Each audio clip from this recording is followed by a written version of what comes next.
मित्रों, इतिहास के सबसे बड़े युद्ध महाभारत के बारे में तो आपने सुना ही होगा, जिसमें पांडवों और कौरवों के बीच धर्म और अधर्म को लेकर चल रहे इस युद्ध का परिणाम काफी भयानक हुआ था। भले ही इस युद्ध में पांडव जीत गए थे, लेकिन युद्ध के बाद उनकी दुनिया बदल चुकी थी। 18 दिनों तक चले इस युद्ध में कई योद्धाओं ने भाग लेकर अपने प्राणों का बलिदान दिया था। ऐसे में क्या आपने कभी यह सोचने की कोशिश की है कि उन योद्धाओं के बलिदान के बाद उनकी पत्नियां जब विधवा हो गईं, तो उन विधवाओं का क्या हुआ? क्या उन सभी विधवाओं ने अपने प्राण त्याग दिए या फिर उनके साथ कुछ और ही हुआ? अगर आप भी इन सभी सवालों का जवाब जानना चाहते हैं तो बने रहे हमारे साथ वीडियो के एंड तक। मित्रों, महाभारत ग्रंथ में आश्रमवासी पर्व के 33वें अध्याय में कुरुक्षेत्र के मैदान में वीर गति को प्राप्त सैनिकों की विधवाओं के बारे में जानकारी मिलती है, जिसके मुताबिक महाभारत युद्ध के बाद पांडवों को हस्तिनापुर का राज्य मिल गया था। पांडव पुत्र युधिष्ठिर का हस्तिनापुर के नरेश के रूप में राज्य अभिषेक किया गया। अन्य भाइयों को भी हस्तिनापुर राज्य के अलग अलग महत्वपूर्ण जिम्मेदारियां सौंप दी गईं। युधिष्ठिर के बाद भीम को हस्तिनापुर का उत्तराधिकारी भी घोषित किया गया। प्रजा भी इनके शासन में काफी खुश रहने लगी। पांचों पांडव अपनी जिम्मेदारियों को निभाने के साथ साथ ज्येष्ठ पिता धृतराष्ट्र, अपनी बड़ी मां गांधारी और अपनी माता कुंती की सच्चे मन से सेवा किया करते थे। पांडवों की सेवा से धृतराष्ट्र और गांधारी समय के साथ अपने पुत्रों के शोक से बाहर आ गए और इसी तरह 15 साल का समय बीत गया। लेकिन एक दिन अचानक धृतराष्ट्र के मन में राज्य महल छोड़कर वन में जाने की इच्छा हुई। इसके बाद उन्होंने युधिष्ठिर के सामने अपनी इच्छा को प्रकट करते हुए कहा कि हे युधिष्ठिर, अब हमारा मन राजमहल में नहीं लगता, इसीलिए हम चाहते हैं कि बचा हुआ जीवन वन में बिताएं। तुम हमें वन में जाने की आज्ञा दो। अपने ज्येष्ठ पिता के मुंह से ये बातें सुनकर युधिष्ठिर बहुत ही दुखी हो जाते हैं, लेकिन वह उनकी बातों को टाल भी नहीं सकते थे और विदुर भी युधिष्ठिर को इसके लिए समझाते हैं। जिसके बाद युधिष्ठिर वन में अपने ज्येष्ठ पिता के रहने के लिए कुटिया बनवा देते हैं और उन्हें जाने की आज्ञा दे देते हैं। जब धृतराष्ट्र जाने लगते हैं तो गांधारी, माता कुंती, विदुर और संजय भी उनके साथ चलने लगते हैं। कुछ दिन ऐसे ही बीत जाते हैं और इधर पांचों पांडव भी उनके जाने के बाद अपना पूरा ध्यान अपनी प्रजा की सेवा में लगा देते हैं। हस्तिनापुर की प्रजा भी पांडवों की सेवा भाव से काफी प्रसन्न रहती है, लेकिन इस प्रजा में शामिल विधवा स्त्रियां शोक में रहती हैं, जिनके पति कुरुक्षेत्र के मैदान में वीर गति को प्राप्त हो गए थे। अपने पतियों के शोक में वो स्त्रियां हमेशा रोती और बिलखती रहती हैं। युधिष्ठिर चाहकर भी उनके दुखों को दूर नहीं कर सकते थे, क्योंकि उन्होंने खुद अपने लोगों को अपनी आंखों के सामने मरते हुए देखा था। कुछ दिन ऐसे ही बीत जाते हैं। फिर एक दिन पांडव में से सबसे छोटे भाई सहदेव को अपनी माता कुंती से मिलने की इच्छा होती है। सहदेव जाकर अपनी इच्छा को अपने चारों पांडव भाइयों को बताते हैं, जिसके बाद भीम, अर्जुन, नकुल और द्रौपदी के मन में भी माता कुंती से मिलने की इच्छा जागृत हो जाती है। सबके कहने पर हस्तिनापुर नरेश युधिष्ठिर अपने सेनापति को आदेश देते हैं कि वह सभी के वन में जाने की व्यवस्था करें। अगले दिन पांचों पांडव द्रौपदी के साथ वन की ओर चल पड़ते हैं। जब इस बात का पता हस्तिनापुर के प्रजा को चलता है तो वह लोग भी उनके साथ जाने लगते हैं। उन लोगों में वह विधवा स्त्रियां भी थीं, जिन्होंने अपने पति को महाभारत के युद्ध में खो दिया था।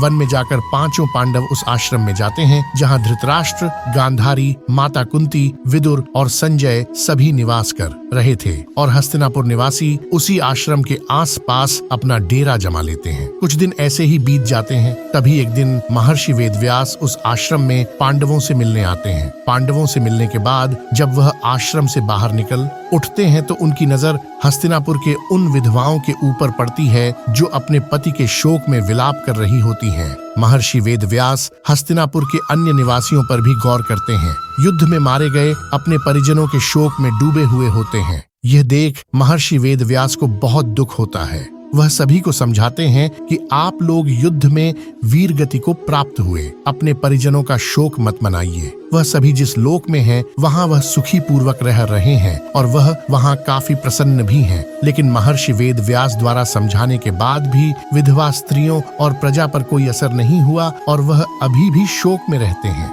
तब महर्षि वेदव्यास उन सभी से कहते हैं कि अगर आप लोगों को मेरी बातों पर यकीन नहीं है तो मैं आज आपको इसका भी यकीन दिला दूंगा। आज रात को मैं आप सभी को आपके परिजनों से मिलवा दूंगा। महर्षि के मुंह से यह बात सुनकर पांडव सहित हस्तिनापुर की प्रजा के चेहरे पर एक तेज आ जाता है और वह सभी अपने परिजनों से मिलने के लिए बहुत ही ज्यादा उत्साहित हो जाते हैं। जिस आश्रम में वह रहते थे उस आश्रम के पास गंगा नदी का तट था। जैसा कि महर्षि वेदव्यास ने कहा था, शाम के समय सूर्यास्त होने से पहले सभी लोग गंगा नदी के तट पर अपने परिजनों से मिलने पहुंच जाते हैं। उसके बाद महर्षि वेदव्यास अपने तपोबल से महाभारत युद्ध में मारे गए सभी योद्धाओं को वहां पुकारते हैं। महर्षि वेदव्यास के तपोबल से सभी योद्धा एक एक करके गंगा नदी से बाहर निकलते हैं और अपने मृत परिजनों को एक बार फिर से अपने सामने देखकर पांडव सहित हस्तिनापुर के सभी निवासी बहुत प्रसन्न हो जाते हैं। सभी अपने परिजनों से मिलते हैं, उनसे बातें करते हैं और उनके साथ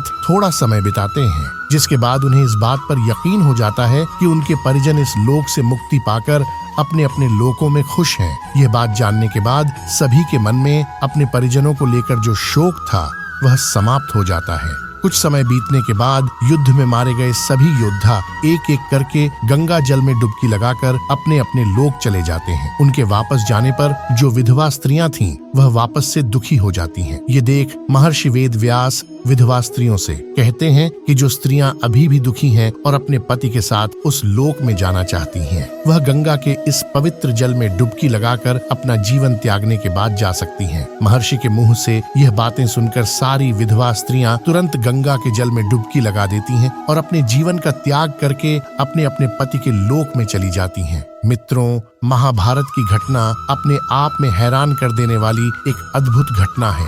चचेरे भाइयों के बीच हुए महाभारत रूपी इस भयंकर युद्ध के लिए बहुत से लोग द्रौपदी को दोष देते हैं, तो कुछ कौरवों के अहंकार और लालच को इस युद्ध की वजह मानते हैं। वहीं कुछ ऐसे भी हैं जिनका कहना है कि शकुनी की वजह से महाभारत के इस युद्ध की पृष्ठभूमि का निर्माण हुआ।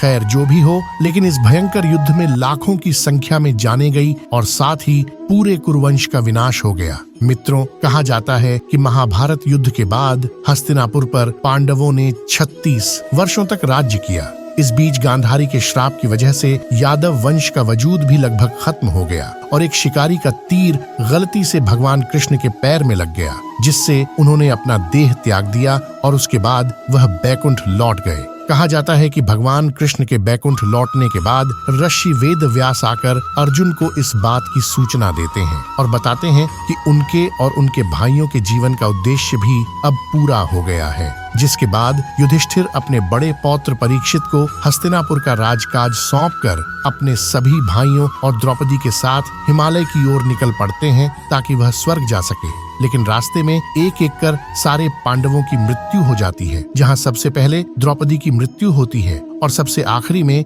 भीम की इन सब की मृत्यु उनके अभियान, उनके अभिलाष, उनके इच्छा से होती है। पर कहा जाता है युधिष्ठिर ही एक ऐसे पांडव थे जिन्हें किसी बात का अभिमान नहीं था, इसीलिए वह अपने शरीर के साथ स्वर्ग पहुंच पाए थे।